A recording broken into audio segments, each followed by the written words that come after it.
Welcome back, and thank you for joining us for the third episode of the Red Barn Enterprises Virtual Field Day 2020, the Summer of Change. The past 2 weeks, Dr. Field has helped us navigate the topics of disruption, the forces of change, and humans and machines incorporating talent and technology. Building on these topics, today, Dr. Field is going to share with us about navigating the dynamics of a multi-generational operation.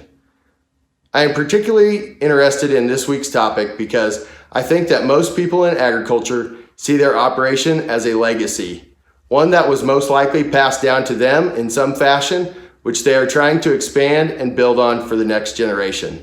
I will turn it over to you now, Tom, to share with us about the multi-generational dynamics of agricultural operations. Thanks so much, Matt.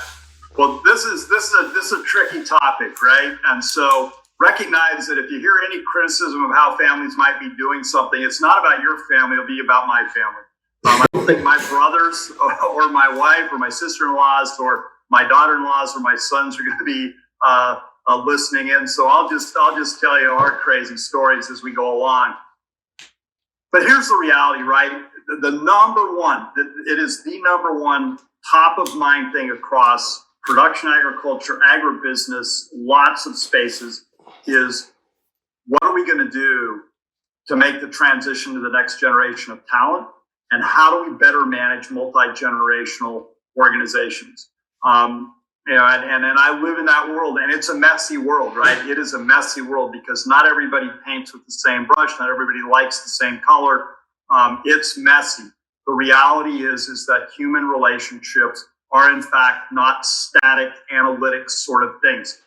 In this space, and this is something, okay, and I'm gonna say this in advance so nobody gets the wrong idea about me. My favorite movies in the world are John Wayne movies, and the thing I love most is at the end of every movie is John Wayne is on that big sorrel horse riding up that hill by himself, right? So I am not by my nature a warm and fuzzy guy, but I have learned that if we do not learn how to engage with people and relationship-wise, we're going to find ourselves in just a huge mess. So why does it matter in our whole business? For starters, a lot of authorities and experts are saying, look, about 20% of farms and ranches in existence in North America today do not have a known successor.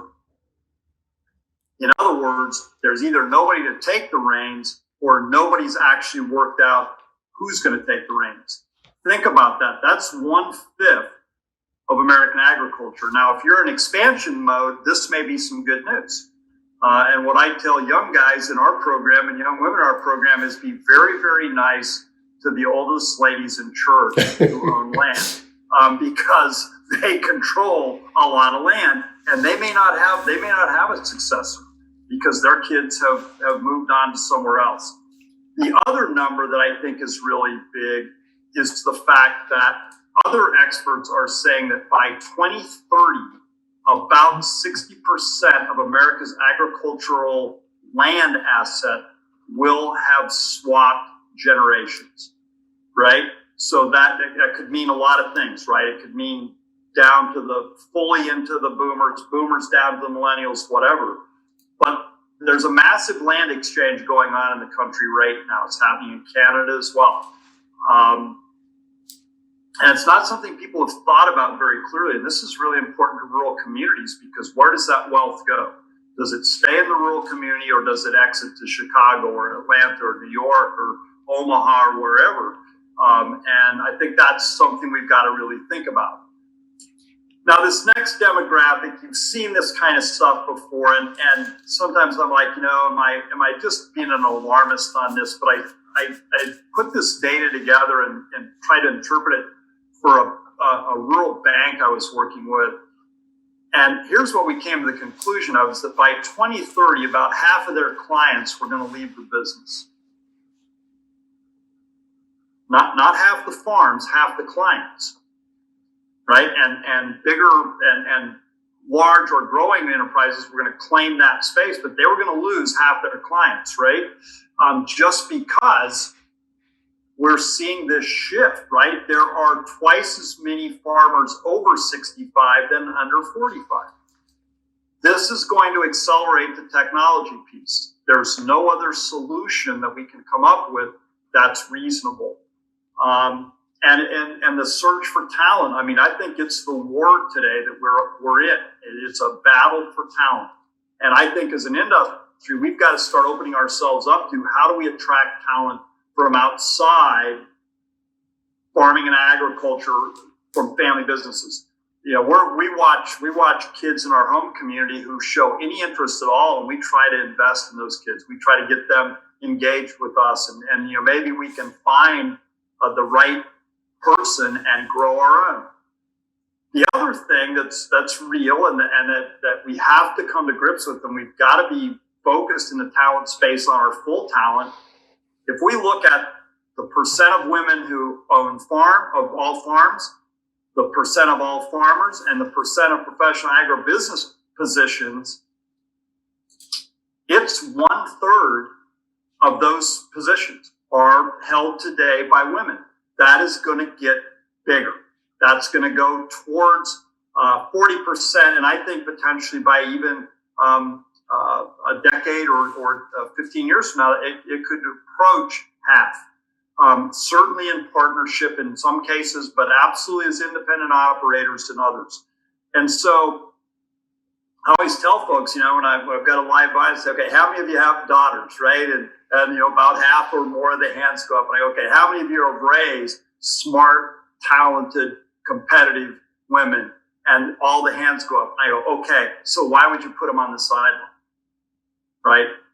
You've raised these smart women. We as an industry, we have to, and this is not PC nonsense. This is just the reality. In our entrepreneurship program, the talent of the women in our program, unbelievable. Great men. Do not misunderstand me. We have great young men, and they are super talented. But women are really bringing some new dynamics to our total game in entrepreneurship. And so, again, I think this is one that we've got to be thinking about. So what's the number one question most people like help wanted, right? I mean, when I go to sleep at night, I certainly pray for my family, but I pray a lot for our manager because we don't have today the perfect succession plan if something happens to him. So every time I call him, I say, you're being safe, wear your seatbelt. If it's dangerous, send one of my brothers. We can heal them up. We need to be fully functional, right? So the help wanted thing is a big deal. And where are we going to get it? We're going to grow some of our own. We're going to have to attract some of it in. But here's the challenge. Farming is super complex, right? We have a complex system. And when we bring family into that complex system, we're just adding to the complexity. Certainly the value as well, right? The value goes up. But we are creating, a lot of complexity when we add the human dimension. And family farming is not a simple system. So how do we unleash the talent that's in front of us? How do we find it? Well, I think there are three big questions that we have to ask. Number one, what's important to us, right? And it's not just about the doing. It's not just about tactics. It's what's truly important to us. If nothing else, COVID-19, we got to spend a lot more time with our families. And we've learned more about what's important to us. I think there's the question of why do we exist? Why are we in this? Why are we doing this? Let's really get to that why, because that's what will keep us going and will also give us the real joy that ought to come from living a life that's worth living. And then the last one is, how are we going to interact and solve problems together? What are the rules of engagement for how we behave? And what's interesting is that these are the three biggest things to the next generation of talent. They want to be bought into purpose, they want to understand the shared values, and they want to know what the rules of engagement are. So how do we deal with the generations? And again, this is another busy slide, and I apologize that you've probably read a lot in this space, but we can kind of break the generations into groups, right? We've got the mature boomers over there in the gray column, folks born from 45 to 54. Then we got the young boomers. I barely made it into that group, but I made it. I'm claiming it. Then the Gen Xers, the millennials, the centennials, all of them with different sort of acronyms, Gen Z, Gen Y, latchkey kids, etc. But they're different because they grew up with different externalities, for starters, right? Mature boomers grew up in the time of global crisis. I grew up in the time of the post-war boom. The Gen X, the latchkey kids, it was a fairly stagnant economy. And they were the first to experience, lots and lots of two-parent working family environments. The millennials, it was boom and bust. And for the Gen Zs, those born 1990 to 99, their whole life has been filled with volatility. They're actually the least bugged by COVID-19. It's just another volatile thing in their world, right? The millennials, they're kind of mad about it because they didn't want another bus, right? And I'm with them on that. And there's sort of personalities in these. The Gen Zs, the Centennials are pragmatic. The Millennials are all about authenticity. The Gen Xs, right, the kind of forgotten generation, the latchkey kids, they're all about self-reliance. Because my part of the boomers were born into prosperity, we're all about individualism, and the mature boomers are about duty. So, and there's all these things going on, right? And what mattered to them in terms of work. For my dad, it was a contract. For me, it's the notion that it's a birthright. For the Gen Xers, it's the challenge of work. For millennials, it's the fluidity. But for the newest generation, it's purpose and meaning. And I think that's where agriculture has a real opportunity, because we are a purposeful, meaningful approach to work. There are different ways of, and we see this, right? I get frustrated with today's political environment because I don't understand. I don't understand what some of the desires of urban kids are really about. And yet, when I go back and look through some of this stuff, I can begin to think about, okay, so here's why. Now, how do we better connect them to the fundamental truths and principles of a free society and the republic? And it means being able to listen as much as we talk, which is challenging. Even in technology, right? For me, I'm not a techie. I only got interested in technology because it was the only way I could stay in the game. The Centennials, they're into it, man. Technology is just not new to them. That's their world. So how do we navigate with all of these groups? Well, here's the workforces we have it today, right? The boomers, about 6%. The boomers control a lot of resources. They make a lot of decisions. The young boomers, about 14%. So the boomer generation combined, it's about a fifth of the workforce. The Gen Xers, about a quarter. The Gen Y, slightly more at 28%. The Gen Zs at 21%. So about relatively about a quarter across the board in there. And we're all having to work together. Our business, we have the full spectrum in this space working together today. The young people I work with around here, my team, I've got the full spectrum. So how do we make decisions together? Well, one, we have to accept the fact that we live in an era of disruption. Two, we have to figure out the mix and distribution of generations and what they each bring to the table that's positive and valuable. And then figuring out how to navigate the shift in norms, values, context, even the stories, right? I'll catch myself talking to younger audiences sometimes, and I'll use an example, and they're looking at me like I'm from Mars, and then I recognize, they don't really know who Howdy Doody is. They've never heard of Gumby before. Oh, that's why, right? That's not even in their vernacular. So this is a challenge, is how we navigate that. So this next rather busy slide, I apologize for it again, but I wanted to condense a lot, was really for people who are in the boomer generation and thinking about the most recent generation, the youngest generation coming at us. So for those of us that are in the boomer zone, our comfort zone organizationally is like we like organizations as foundations. We like data from this perspective. We're going to gather it. We're going to analyze it. It is an input, right? It is something that requires patience, and it's a rather stochastic process. We like the org chart. We like to know how the command structure works. We like formal communication, specific channels. We like it planned out. Decision making, top down. My brothers and I talk all the time about our father, who the staff sergeant, right? There was no question who was the boss, right? And he was a great guy, but it was clear how decisions were made. And for a long time, they were very top down. Problem solving, you rely on your expertise, your standard operational procedures, your work life. Hey, career's at the center. Well, work-life balance, what does that mean? It means how am I working hard enough? The way we do leadership, like the position dictates that, and expectation of the manager. Hey, give me autonomy. My generation wants autonomy.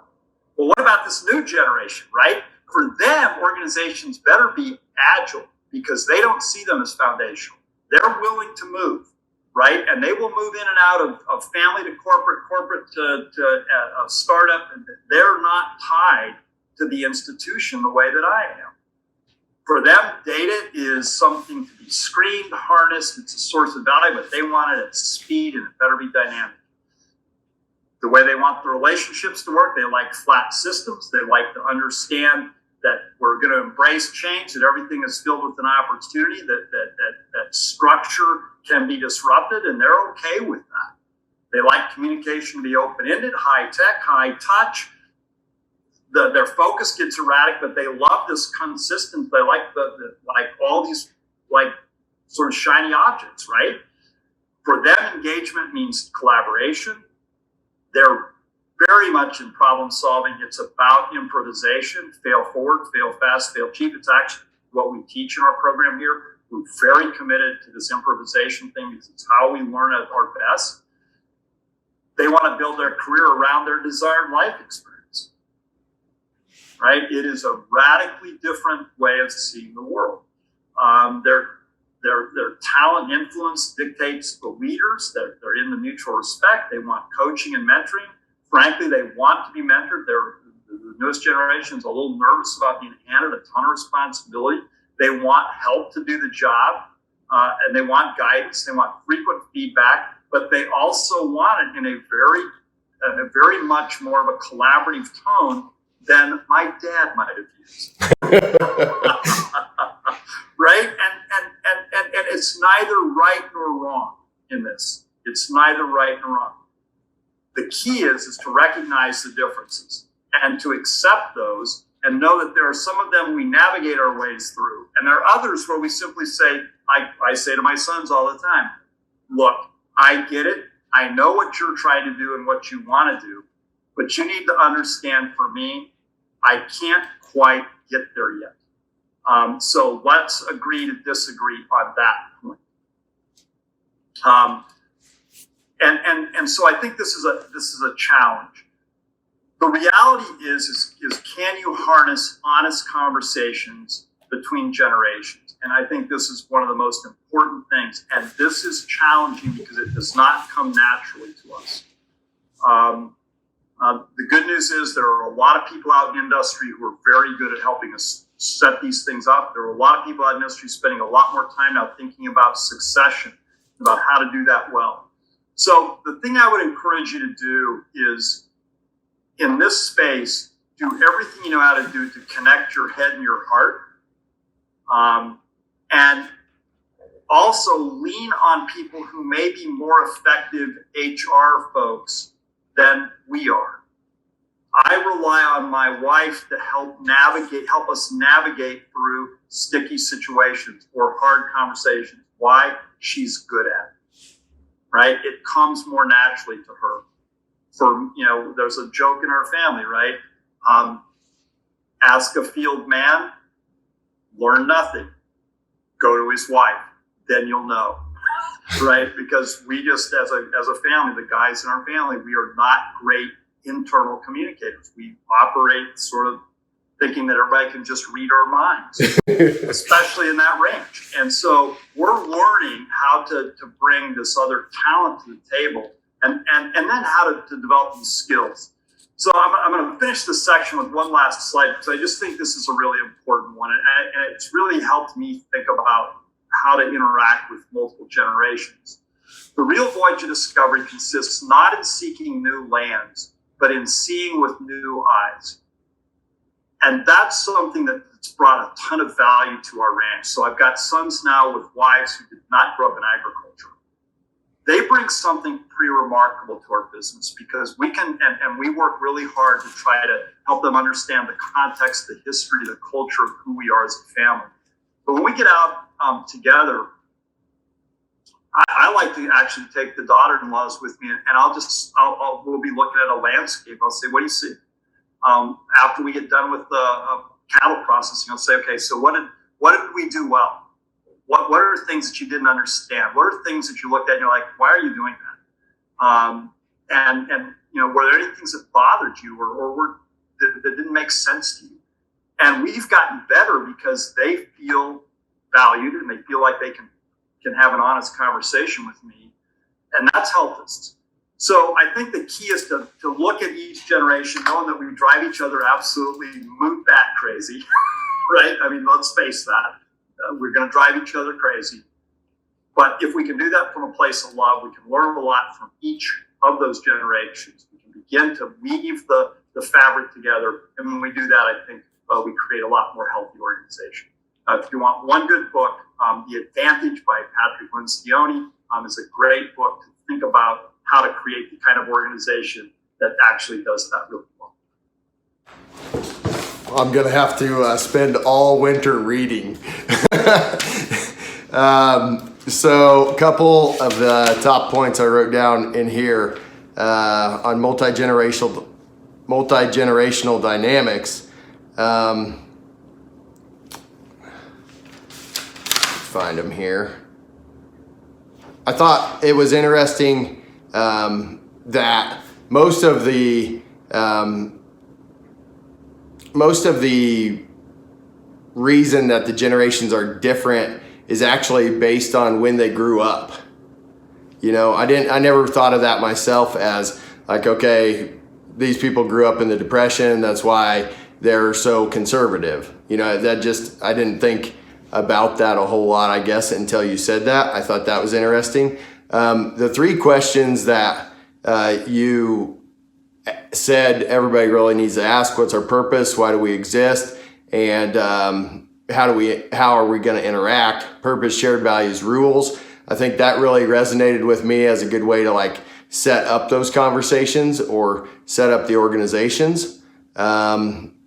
And then I'm 100% with the guys in your family, I guess, on this. I just expect everybody should be able to read my mind.